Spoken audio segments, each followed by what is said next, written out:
Bonjour à tous et bienvenue pour une nouvelle vidéo sur la chaîne 4Star. Donc comme promis dans la vidéo du qualifier lundi, petite vidéo récapitulative sur l'OB01 qui est vraiment une extension très intéressante parce qu'elle vient faire le point sur Dragon Ball après 2 ans et demi d'existence. C'est vraiment une extension dont on avait à cœur de faire la promotion parce que déjà on va vous faire vous cracher votre argent. Et dans un deuxième temps, c'est vraiment une extension qui est idéale pour les joueurs qui débutent ou pour les joueurs qui ont vraiment lâché un peu le jeu durant quelques mois. Ça permet de ressortir les vieilles cartes, donc c'est toujours plaisant d'utiliser l'ancienne mécanique qui nous ont un petit peu fait plaisir dans l'ancien Dragon Ball.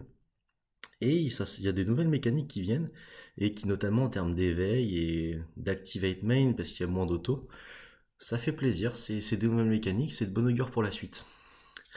Donc elle sort le 26 mars, cette extension.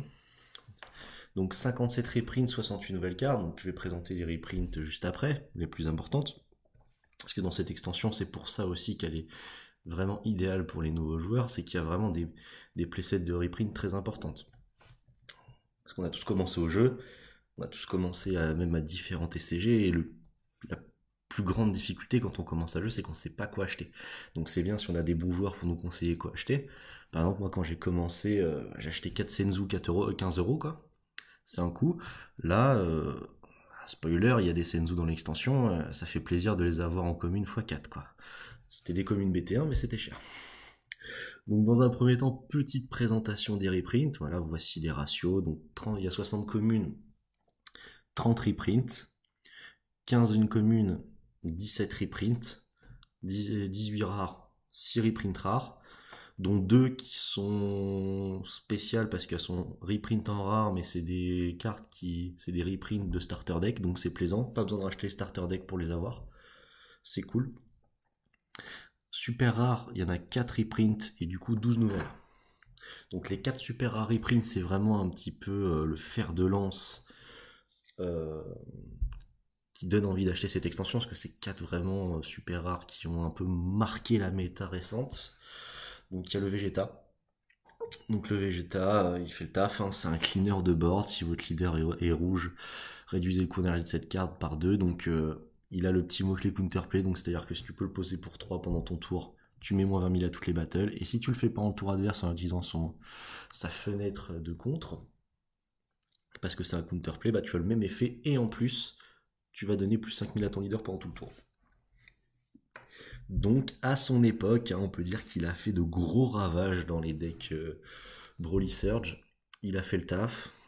C'est toujours une carte intéressante, donc c'est toujours bien de la reprint. Après, malheureusement, en termes de support, comme on peut dire de good stuff, donc c'est toutes les meilleures cartes d'une couleur qui est un peu, dès que tu fais un deck d'une certaine couleur, on dit tu mets le tout good stuff, c'est-à-dire que toutes les cartes génériques de la couleur. Le rouge, c'est celui qui pâtit un peu le moins de ce support. C'est celui qui a le support le moins puissant, je trouve. Il y a Topo qui est très fort, qui en plus est splashable, donc il n'y a pas besoin que le leader soit rouge pour le jouer, il faut juste une énergie rouge. Mais pour moi, vraiment, le rouge, c'est celui qui est le moins fort en termes de good stuff.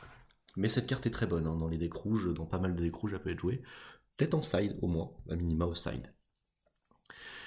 Mais il y a d'autres belles cartes, comme Larry Brian. Donc, quand cette carte est sortie, c'était vraiment une des meilleures cartes de la méta. Elle a vraiment chamboulé.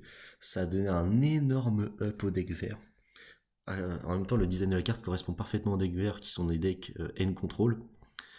Donc, si votre leader est vert et que vous envoyez cette carte depuis votre zone de dispersion en dimension parallèle, votre adversaire choisit 2 cartes et les défausse. C'est très très fort. C'est vraiment une carte qui est très très forte et dans les decks verts qui sont souvent les meilleurs. Bon, récemment, Gotenks c'était pas axé là-dessus, même s'il y en avait qui jouaient cette carte par exemple. Les decks verts sont vraiment axés très discard et cette carte-là est très très forte, quoi. Ça va vraiment droit au but des decks verts. Donc, reprint suivante, Obuni. Donc, je me tâte à me demander si c'est pas la meilleure reprint avec Basile. En tout cas, si t'es un joueur débutant, c'est vraiment peut-être la carte que tu as le plus envie de toucher avec Basile. Donc, c'est du bleu, donc à la déflexion. Donc, le mec pose au bouni, il arrive quoi qu'il arrive. Euh, Pas de restriction. Le leader n'a pas besoin d'être bleu pour que son effet s'active. Il faut juste 2 énergies bleues. Parce que 2 énergies bleues qui sont un coup obligatoire. Donc, il peut pas être KO tant qu'il y a un de ses tokens qu'il a posé sur le terrain. Ou par exemple, si vous avez joué un premier Obuni et que c'est le deuxième, s'il y a des tokens du premier, ça marche aussi. Tant qu'il y a des tokens générés par Obuni, tu peux pas le mettre KO. Tu peux le warp par un effet, par exemple, du Secret Identity Masayan, donc le MS6, dont on a pas mal parlé lundi, parce que c'est une carte importante de la méta. Mais sinon, il bouge pas. Activate Main, donc quand il est joué, votre adversaire révèle la carte du top de son deck. Si c'est une carte de combat, au début de son prochain tour, vous choisissez une de vos énergies bleues et vous la retapez. Donc quand ton leader est bleu, avec une seule énergie, tu peux tout faire. T'as pas besoin de plus. Tu vas constamment redresser avec des effets de dimension magique ou autre. Donc cette carte est très très forte. Et même quand tu splash, bah, y a Senzu, il y a tellement de trucs avec le bleu. Cette carte est très très forte. Elle a un peu disparu de la méta pendant une courte période quand le vert était très très fort parce que potentiel latent, ça détruit tous ses tokens. Mais maintenant que le vert est un peu plus en retrait, cette carte est de nouveau vraiment une des cartes clés de la méta. Donc c'est une reprint, c'est cool. T'es nouveau, une petite display, tu tombes sur Obuni, tu vas en acheter un ou deux autres à 10 euros pièce et t'as un deck, et t'as une carte qui est vraiment top méta en termes de compétitivité. C'est quand même très plaisant. Ouais. C'est pour ça qu'on a envie de vanter cette extension qui est vraiment achetez-la quoi. Quand Bandai fait des mauvaises choses, faut le dire, mais quand Bandai fait des super choses comme celle-ci, faut le dire aussi quoi. Basile. Donc Basile, énorme carte. Il a été un peu en retrait certains temps parce que le jaune était tout simplement en retrait, parce que sinon il a toujours été fort, il sera toujours fort. Déjà, c'est juste les drop 1, tu le joues, tu draw 1, c'est ok. Mais lui, il a un effet s'il y a 5 cartes en inertie, donc peu importe, hein, que ce soit énergie, battle, unisson, leader, peu importe. 5 cartes en inertie, il gagne plus 15 000 pendant son tour et le tour adverse. Donc c'est-à-dire si l'adversaire veut la dégager, il doit attaquer une 19 000. Le plus 4 000 fait le taf. Donc 19 000 répliques, ça permet de faire tout, de mettre de la pression sur le leader, de gérer des unissons. Carte énorme, vraiment à avoir. Elle a explosé après la hype Golden Freezer. Là, ça permet à des joueurs, quels qu'ils soient, de peut-être la toucher à une quinzaine d'euros. Ce qui est vraiment une aubaine. Encore une fois, excellente reprint de la part de Bandai. On peut que saluer le geste. Donc là, c'est les SR, donc les 4 sont très lourdes en termes d'impact sur la méta. Elles sont vraiment très très fortes à permettre de mettre de vrais up à vos decks. C'est vraiment des bonnes cartes de base en super rare pour commencer un jeu. Donc c'est vraiment pour ça que cette extension est super. Et là, je vais vous présenter les staples qui sont un peu plus moins fortes en termes de rareté, mais qui ont marqué le jeu et comme je l'ai dit, quand un joueur commence, c'est vraiment le genre de carte qui doit avoir x4 dans son classeur, quoi, parce qu'à tout moment, il peut les ressortir. Donc là, le foiling. Donc français, la brillance. Donc sur les Américains, c'est écrit que les communes peuvent être en normal et en holo, donc c'est habituel chez eux. Nous, il n'y a pas de précision. Donc j'ai pas envie de vous dire oui, elles vont être foil, achetées, parce que le foil est magnifique, hein. Là, le caillou double frappe, l'auto éveil Trunks, prendre un point de vie critique et plus 10 000 de puissance, c'est vraiment magnifique. Mais j'ai pas envie de vous dire de bêtises et de vous pousser à acheter ça, alors que ce sera peut-être pas en foil. Mais je vous le montre quand même parce que c'est quand même beau, ça fait plaisir. Le caillou double frappe a quand même de la gueule, quoi. Donc Android 21, donc lui c'est comme le Gogeta A5, bah, je vais pas vous montrer parce que je vais pas vous montrer toutes les cartes sinon ça va durer très très très longtemps. C'est avant tout une découverte et c'est vraiment, ça vous incite à l'acheter. Après, si vous achetez l'extension, je vais aussi laisser par vous-même découvrir les cartes, ou alors vous pouvez aller sur le site de Dragon Ball si vous voulez connaître tous les effets. Mais je vous présente un peu ce qu'il y a de mieux, les meilleurs arguments pour acheter cette display. Donc l'Android 21, donc c'est un peu relou parce qu'il fallait acheter un starter qui était pas excellent. Donc le leader a été renforcé avec une ou deux cartes, comme on le verra par la suite. Mais c'était la seule carte intéressante globalement du deck. Et c'est cool qu'il a reprint parce que ça évite qu'une carte qui n'est pas si dingue que ça, mais qui est bonne, coûte cher pour pas grand chose parce qu'elle est juste dans un starter qui n'a que très peu de valeur. Saiyan KB, donc c'est une carte BT1, donc elle a déjà été reprint sur une Anniversary Burst, je crois, avec un Altart. Mais c'est toujours une bonne reprint. Si tu commences le jeu, c'est super d'avoir un KB qui prend un point de vie, augmente de 10 000 de puissance, double frappe. Il y en a un aussi, c'est un Zarbuto pour le vert. Il y a le Trunks qu'on a vu qui donne critique. Il y a le même en jaune, c'est Krillin, le même en vert, c'est Gohan. Et en bleu, Pan, elle donne pas critique, mais elle revient dans la main à la fin du tour. Voilà. Donc, le rouge et le vert sont les deux seuls favorisés à avoir leur reprint de auto-éveil qui ont de double frappe. Mais les autres font le taf, c'est bien. C'est bien, il y a vraiment des staples de toutes les couleurs jusqu'à l'auto-éveil, c'est vraiment cool.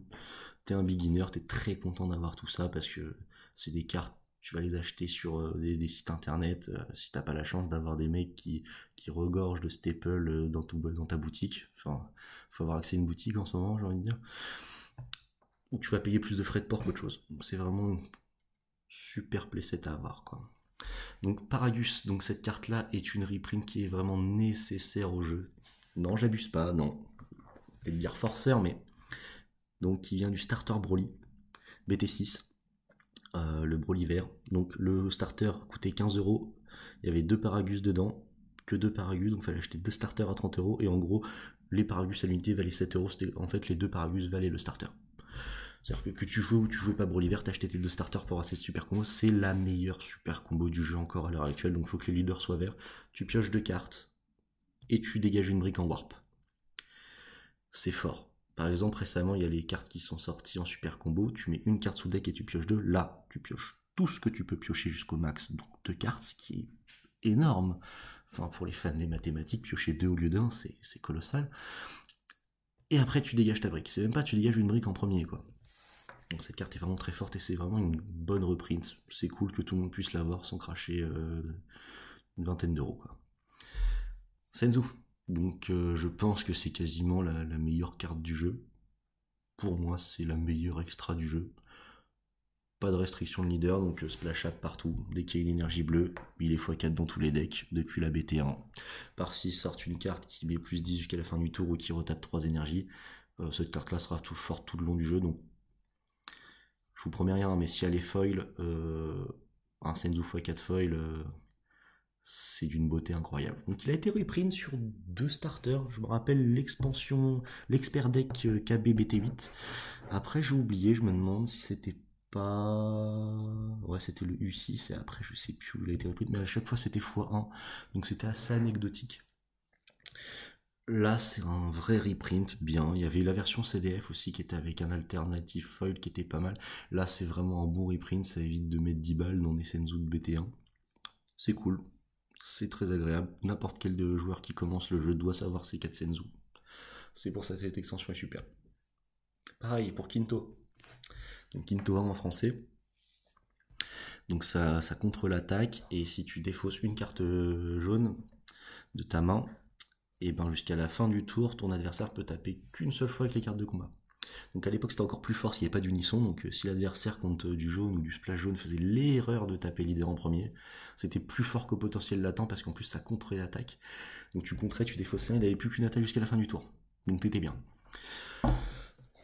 T'étais bien, en plus c'était une belle époque, hein, où c'était très fort dans Kinku en termes de splash, hein, parce que bon, il y avait Badring le contre-con, donc pour les nostalgiques de cette époque, hein, j'ai peut-être éveillé une belle période où vraiment le splash jaune était très fort, c'était soit tu jouais splash bleu dans Kinku, soit tu jouais splash jaune, parce que c'était vraiment les deux meilleurs splash de la méta, quoi. Très largement. Donc je vais vite fait vous présenter aussi toute la liste des reprints. Bon, elle est que sur le site US, donc c'est en anglais. On va essayer de traduire le nom des cartes. Hein. Vite fait, donc le SNKB qu'on a vu. L'assistance de Vados, donc c'est une extra qui compte l'attaque et qui remet une carte de combat en active mode. Voilà, le Broly BT1, s'il y a des fans de Broly BT1. Ça, c'est un Freezer qui permet tuto pour Golden Freezer. Frieza Call, c'est pour Golden Freezer. Ou Mecha. Dans Mecha, c'est pas opti. Après, on fait pas tous que des decks opti, il faut aussi s'amuser dans ce jeu. Il y a un peu de Lineage, donc ils essaient de... Donc il y a l'archétype Lineage qui est relancé, donc du coup ils ont fait des reprints. Ça c'est l'auto-éveil vert, avec l'effet crit. Saibaman, donc ils ont reprint un Saibaman, bon, il n'y a pas nécessairement besoin, mais comme ils font un archétype Saibaman, ils le reprint. Pareil pour Kitku, ils font du reprint Kitku en termes de nouveautés, donc ils ont reprint 2 cartes. Le Times Regulator, c'est un overheal, bon, il n'est pas spécialement rare, mais c'est un peu un staple dans le noir. C'est intéressant. Il y a du Bergamo, il y a du Android 2, il y a du C13. Voilà, il y a du Roshi Desperate Mesure, c'est un bon splash bleu. Ça permet de renvoyer des topos en main quand ils sont joués. C'est cool. Voilà, mal. Toutes les reprints ne sont pas non plus incroyables, mais c'est intéressant parce qu'elles sont tous en relation avec les archétypes qu'il y a dedans, donc les Power Rangers qui sont là, le Kato Space la chaîne. Malheureusement, ils n'ont pas reprint peut-être la seule carte qu'il fallait en priorité faire, c'est la rare. Donc elle va peut-être monter. Je sais que la dernière fois que j'ai regardé, elle était à 5-6 euros, peut-être qu'elle va monter jusqu'à 10 euros, parce que Kato Pesla, là, avait en plus, avec les reprints, tu peux vraiment te faire un deck hyper budget, donc je vais vous proposer des decks budget après. Mais vraiment, Kato Pesla, c'est vraiment un deck budget sympa. T'es un nouveau joueur, t'es un newbie, t'es un joueur occasionnel, tu te fais un deck Kato Pesla, tu kiffes, hein. T'arrives à ton petit tournoi cam maintenant, bah tu kiffes. Donc ça c'est du Bardock-Roux, il y a un peu de Bardock-Roux, il y a pas mal de U9, le deck SPA, le deck Brigitte Bardot, l'ami des bêtes, avec pas mal de Bergamo. Donc ça c'est un peu tout pour les reprints, donc ça c'est une carte qui a été déban récemment d'ailleurs. C'est Lineage, donc il a 10 000, échange 2, donc c'est un 2, donc tu poses le papy Gohan à 1, tu fais swap 2, tu le joues, tu tapes, il a 10 000, tu tutos le top 3, tu choisis une carte, tu mets les deux en dessous. C'était très fort à l'époque. Ça l'est moins maintenant, c'est pour ça que ça a été déban. Donc, dans un premier temps, on va vous montrer la carte dont on a parlé pas mal lundi. BMS, donc Dark Power Black Mass Saiyan, donc c'est pour ça qu'on dit BMS. En français, le Saiyan masqué noir. Cette carte, elle a un effet d'auto-éveil pour le noir, mais c'est pas cet effet-là le plus important. Souvent, elle est mise dans le noir pour ça. Enfin, longtemps, elle a été mise dans le noir pour ça, mais maintenant, elle est mise surtout pour son deuxième effet aussi. Ça, c'est un bonus. Mais ce deuxième effet-là, en fait, il est très peu utilisé, c'est juste qu'il empêche l'adversaire de jouer, parce que personne va vouloir poser une carte de combat et défausser deux. Donc son effet, c'est quand votre adversaire joue une carte de combat qui a 15 000 de puissance ou moins, avec un effet non clé, donc que ce soit échange, arrival, ou des effets clés qui sont en rouge, ou qui payent le coût total qui est en haut ici, et ben il défausse 2. Donc cette carte, on en parle souvent avec Maxime, parce qu'on a dit au début de la BT 12, au début de la BT12, que cette carte devait partir, parce que par exemple, il y a des archétypes qui ne peuvent tout simplement pas jouer. Et on est toujours à cet avis-là, je pense que c'est une carte qui dérange un peu. L'évolution du jeu va aller de plus en plus vers de l'invox P, un petit peu si on parle un peu comme dans un terme Yugi-esque. Et cette carte pour moi va vite poser problème parce que elle n'est plus, c'est une floodgate comme on dit dans les TCG, donc elle permet un peu de contrôler le terrain. Et c'est le genre de carte que souvent dans les TCG ils laissent pour répondre à des decks qui sont trop forts. Et pour moi elle a passé le cap d'être une carte régulatrice et elle est vraiment devenue une carte castratrice. Pour moi, c'est une carte vraiment qui empêche certains archétypes de juste exister. C'est pas à les régule pour qu'ils deviennent faire, ils n'existent pas, ils ne peuvent pas être joués, ils n'existent pas. Et pour moi, cette carte-là pose problème. Elle devrait peut-être partir parce que je trouve ça dommage de cracher des ressources pour une carte qui ne coûte que 1 à l'adversaire. Vraiment que 1. Et vous allez voir, il y a des leaders. Juste, si cette carte est sur le terrain et que l'adversaire commence et qu'il la pose, tu peux même pas faire ton T1. Tu peux même pas faire l'effet de ton leader sur ton T1.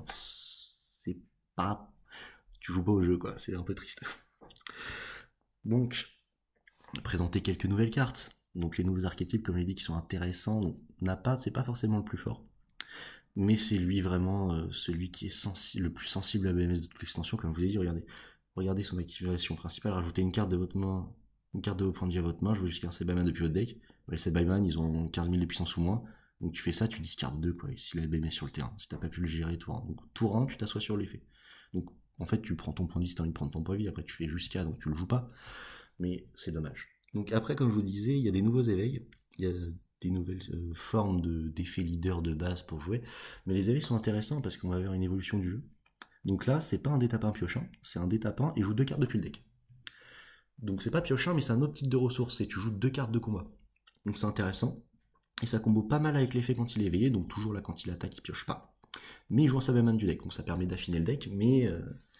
Mais c'est, enfin moi je suis d'avis c'est toujours mieux de piocher dans Dragon Ball, mais c'est un type de jeu, faut le respecter. Peut-être que j'analyse mal la portée du deck, je suis pas hypé, mais en tout cas l'artwork est beau. On peut dire bravo à l'artwork. Bon, peut-être moins pour le design du leader, mais il sera pas top compète, hein. Si vous voulez pas taper Brolisson avec, mais après vous avez peut-être de quoi passer un bon moment, sauf si y a BMS, quoi, faut le gérer.